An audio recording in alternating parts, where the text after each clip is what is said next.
Hello everyone, welcome to Tactim.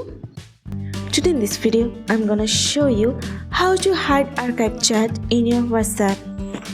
Before starting the video, please subscribe to Tactim. So let's get started. For this, you have to open your WhatsApp. Now press on this archive option. Now click on three dots. Press on archive settings. Here you can see keep chats archived. You just have to turn off the button. That's it. So this is how you hide archive chat in your WhatsApp. So guys, that's it. You can do this. I think this video is very helpful to you. If it was, then give a thumbs up and hit the subscribe button. And thanks for watching.